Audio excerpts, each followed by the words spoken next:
Hello friends, आज का ये वीडियो आपके लिए अत्यंत महत्वपूर्ण है जो कि आपके भारतीय संविधान से संबंधित है और इसमें आपके राष्ट्रपति से रिलेटेड एमसीक्यू कराए गए हैं। तो टॉप 30 एमसीक्यू आज के पार्ट में है। नेक्स्ट आपका टॉप 30 एमसीक्यू कल के पार्ट में मिलेगा, सेकेंड पार्ट में। तो इसको हम दो पार्ट में करेंगे, छोटा छोटा करके। तो आप लोग वीडियो को पूरा देखिएगा प्लीज़, और चैनल पर नए हैं तो प्लीज़ चैनल को सब्सक्राइब कर लीजिएगा। किसी भी एग्जाम के लिए मोस्ट इंपॉर्टेंट है, तो वीडियो को आप लोग पूरा देखिएगा। तो चलिए पहले क्वेश्चन से स्टार्ट कर लेते हैं। तो पहला क्वेश्चन आपका है कि भारत में राष्ट्रपति का निर्वाचन किस प्रकार होता है। तो भारत में जो आपके राष्ट्रपति जी हैं उनका निर्वाचन अप्रत्यक्ष मतदान से होता है। तो करेक्ट आंसर होगा ऑप्शन नंबर बी, अप्रत्यक्ष मतदान से, एकल संक्रमणीय मत द्वारा। तो आपको ध्यान में रखना है। नेक्स्ट आपका है कि राष्ट्रपति के निर्वाचन मंडल के सदस्य होते हैं। तो जो राष्ट्रपति का निर्वाचन कौन कौन करते हैं, जो संसद के दोनों सदनों के निर्वाचित सदस्य। सेकंड आपका है सभी राज्यों की विधानसभाओं के निर्वाचित सदस्य। थर्ड आपका है दिल्ली और पांडुचेरी विधानसभा के निर्वाचित सदस्य। तो आपका सारा ऑप्शन सही है। तो करेक्ट आंसर होगा ऑप्शन नंबर डी। ध्यान रखना है, संसद के लोकसभा या राज्यसभा के मनोनीत सदस्य शामिल नहीं होते हैं राष्ट्रपति के निर्वाचन में। साथ साथ विधान परिषद जो आपकी 6 हैं वहाँ के आपके सदस्य शामिल नहीं होते हैं। तो आप लोगों को ध्यान में रखना है। नेक्स्ट आपका है कि किस संविधान संशोधन द्वारा दिल्ली और पांडुचेरी को राष्ट्रपति के निर्वाचक मंडल में शामिल किया गया। तो ऑप्शन आपका जो सही है वो है ऑप्शन नंबर सी, 71वें संविधान संशोधन द्वारा दिल्ली और पांडुचेरी विधानसभा को राष्ट्रपति के निर्वाचक मंडल में शामिल किया गया। नेक्स्ट क्वेश्चन आपका है कि निम्नलिखित में से कौन राष्ट्रपति के निर्वाचक मंडल में शामिल नहीं होता। तो संसद के दोनों सदनों के सदस्य, लोकसभा के निर्वाचित सदस्य, राज्यसभा के निर्वाचित सदस्य, राज्यों की विधानसभाओं के निर्वाचित सदस्य। तो करेक्ट आंसर जो होगा वो होगा ऑप्शन नंबर ए, लोकसभा के दोनों सदनों के सदस्य। तो लोकसभा के दोनों सदनों के निर्वाचित सदस्य होते हैं, ना कि सदस्य, क्योंकि मनोनीत सदस्य शामिल नहीं होते हैं। ध्यान में रखना है। नेक्स्ट आपका है कि राष्ट्रपति के निर्वाचन में राज्य का मुख्यमंत्री मतदान करने के लिए पात्र नहीं होता यदि। तो कब पात्र नहीं होगा, तो पात्र तभी नहीं होगा जब वह उच्च सदन का सदस्य बन जाएगा, यानी कि विधान परिषद का, क्योंकि विधान परिषद राष्ट्रपति के निर्वाचक मंडल में शामिल नहीं होते हैं। तो करेक्ट आंसर होगा ऑप्शन नंबर बी, यदि वह राज्य विधानमंडल में उच्च सदन का सदस्य होगा, यानी कि आपका विधान परिषद का सदस्य होगा। नेक्स्ट आपका है कि राष्ट्रपति के उम्मीदवार के लिए क्या आवश्यक नहीं है। तो 35 वर्ष की आयु होनी चाहिए कंप्लीट, सही है। भारत का नागरिक होना चाहिए, सही है। सांसद चुने जाने की योग्यता होनी चाहिए, सही है। पढ़ा लिखा हो या ना हो उससे कोई मतलब नहीं होता है। तो करेक्ट आंसर होगा ऑप्शन नंबर डी। नेक्स्ट आपका है कि भारतीय संविधान का कौन सा अनुच्छेद राष्ट्रपति के पद के लिए पुनः निर्वाचन की योग्यताएं निर्धारित करता है। तो भारतीय संविधान का अनुच्छेद 57 जो है वो राष्ट्रपति के पद के लिए पुनः निर्वाचन की योग्यता निर्धारित करता है। तो करेक्ट आंसर होगा ऑप्शन नंबर सी, अनुच्छेद 57। नेक्स्ट आपका है कि राष्ट्रपति के चुनाव से संबंधित विवाद को कहाँ सुलझाया जा सकता है। तो राष्ट्रपति से संबंधित जो चुनाव के विवाद होते हैं वो केवल सुप्रीम कोर्ट में ही जा सकते हैं, हाई कोर्ट में नहीं जाते हैं। तो आपको ध्यान में रखना है। इसका करेक्ट आंसर होगा option number B, only supreme court. Next आपका है कि राष्ट्रपति 5 वर्ष तक अपने पद पर रहता है। तो राष्ट्रपति 5 वर्ष तक अपने पद पर रहता है। तो इसका जो सही आंसर हुआ है अपने संसद अपने पद ग्रहण के दिन से, तो जिस दिन वो पद को ग्रहण करते हैं उस दिन से वो 5 वर्ष तक रहते हैं। तो करेक्ट आंसर होगा आपका ऑप्शन नंबर सी। नेक्स्ट है आपका कि भारत के राष्ट्रपति अपना त्यागपत्र किसको देते हैं।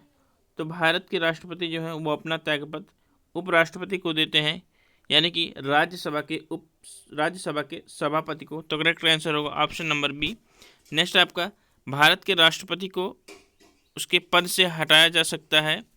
तो भारत के राष्ट्रपति को उसके पद से हटाया जा सकता है किसके द्वारा। तो आंसर होगा आपका ऑप्शन नंबर सी, संसद द्वारा। तो नेक्स्ट आंसर है आपका ऑप्शन नंबर सी।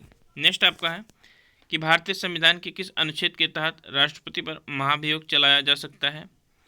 तो भारतीय संविधान के अनुच्छेद 61 के तहत राष्ट्रपति पर महाभियोग लगाया जा सकता है। तो करेक्ट आंसर होगा ऑप्शन नंबर ए।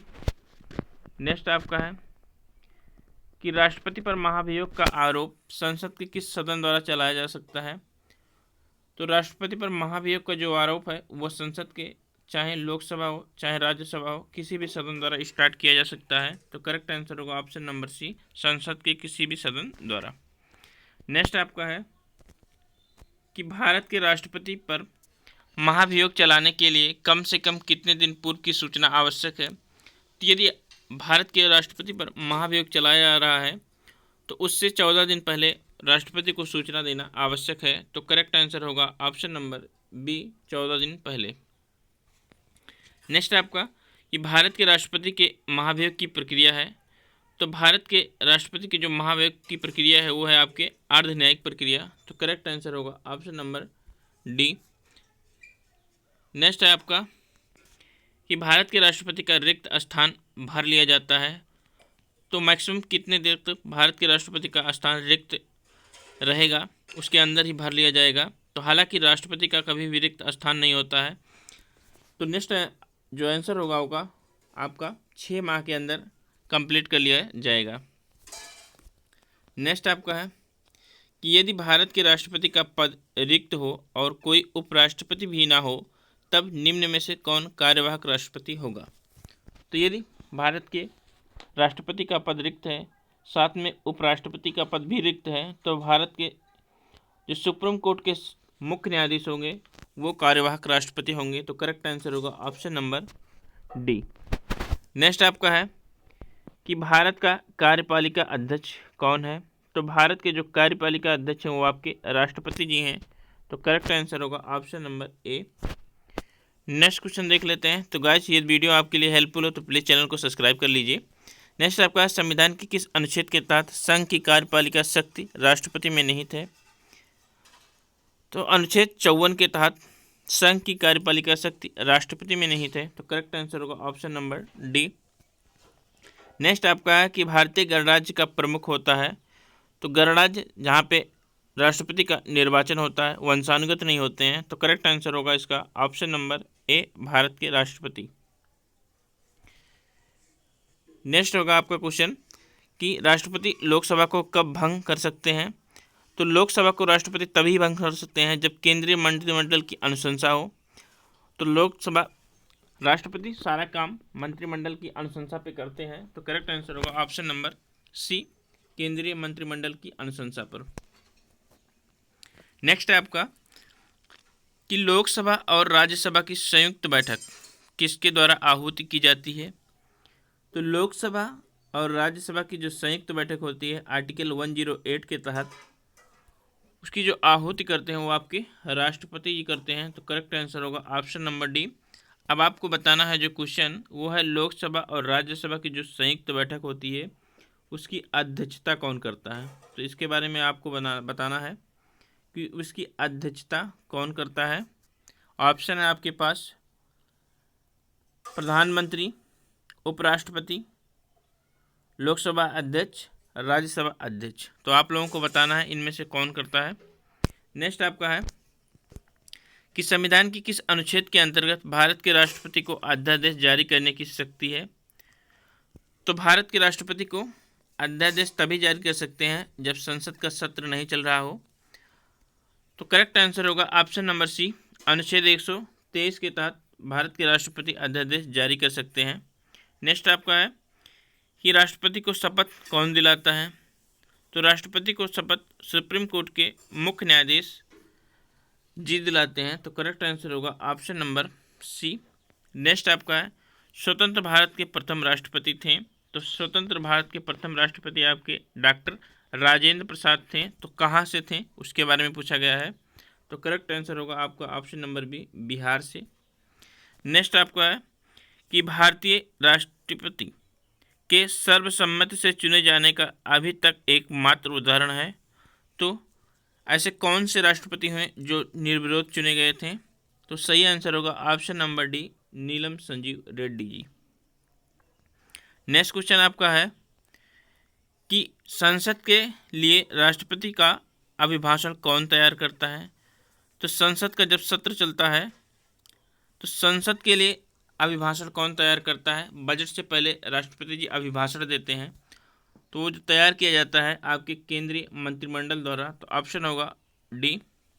नेक्स्ट है आपका कि भारतीय संविधान का कौन सा अनुच्छेद राष्ट्रपति को उच्चतम न्यायालय से परामर्श करने की शक्ति प्रदान करता है। तो आर्टिकल 143, भारतीय संविधान का आर्टिकल 143 राष्ट्रपति को उच्चतम न्यायालय से परामर्श करने की शक्ति प्रदान करता है। तो सही आंसर होगा option number C, article 143। Next आपका है कि निम्नलिखित में से भारत का राष्ट्रपति किसकी नियुक्ति नहीं करता है। तो भारत का राष्ट्रपति राज्यपाल का नियुक्त करता है, राष्ट्रपति का भी करता है, मुख्य निर्वाचन आयुक्त भी करता है, तो उपराष्ट्रपति का नियुक्त नहीं करता है। तो करेक्ट आंसर होगा ऑप्शन नंबर ए। आज का last question but not list question है आपका कि राष्ट्रपति द्वारा जारी एक अध्यादेश संसद के सत्र शुरू होने के बाद कितने समय तक रखा जाना आवश्यक है। तो संसद के सत्र शुरू होने के बाद मैक्सिमम 6 हफ्ते अर्थात 42 दिन के अंदर संसद द्वारा अनुमोदित होना चाहिए। तो करेक्ट आंसर है ऑप्शन नंबर डी, 42 दिन। तो गाइज आपको मात्र 10 से 11 मिनट में टॉप 30 क्वेश्चन मिल गए।